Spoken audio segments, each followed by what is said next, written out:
اور ہمیں جوائن کیا ہے آسما شیرازی صاحبہ نے، سینئر صحافی ہیں، تجزیہ کار. بہت شکریہ آپ کا آسما صاحبہ. آسما صاحبہ، جب بھی حکومت اپوزیشن مذاکرات کی بات ہوتی ہے تو بڑا بنیادی سوال یہی آتا ہے کہ آج کل کے حالات میں پہل کون کرے گا.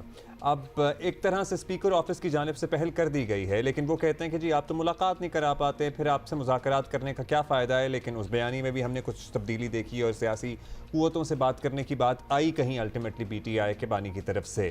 کیا لگتا ہے اس کا کوئی نتیجہ نکلے گا؟ یہ آفر کافی ہے؟ واقعی مذاکرات حکومت چاہتی ہے؟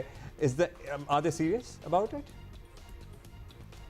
دیکھیے، حکومت مذاکرات نہ چاہتی ہوتی تو ظاہر ہے کہ وہ اس طرح کی آفر نہ کرتے، لیکن اس کے ساتھ ساتھ یہ بھی کہا جاتا ہے کہ اس پورے تناؤ کا جو کہ پی ٹی آئی اور اسٹیبلشمنٹ کی لڑائی ہے یا مقتدرہ کے ساتھ پاکستان تحریک انصاف کا جو ایک جھگڑا ہے، اس کی بینیفیشری حکومت ہے.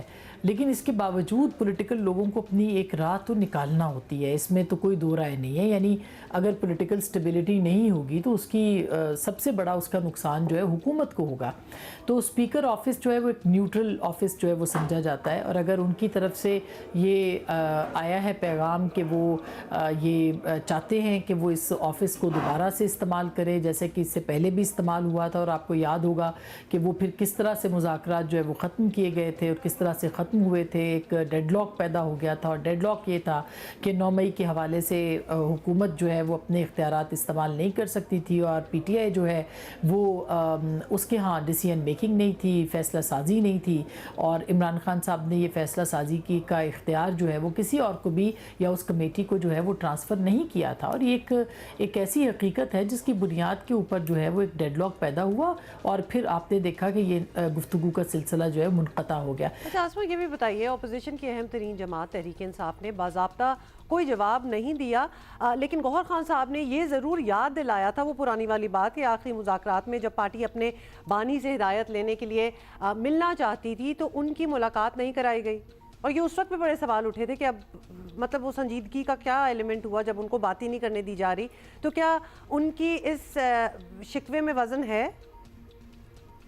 حکومت کو اس معاملے کے اوپر لچک کا مظاہرہ کرنا چاہیے. عمران خان صاحب جیل میں ہیں، اور جیل میں ان کے جو لوگ ہیں ان سے ملاقاتوں کا حق بھی ان کو ملنا چاہیے.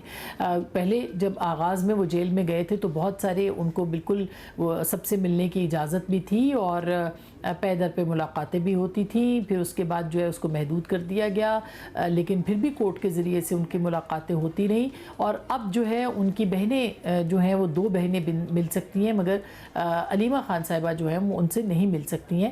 تو میرا خیال ہے کہ یہ وہ چیزیں جس کے اوپر جو کہ انڈر کنسیڈریشن ہو سکتی ہیں.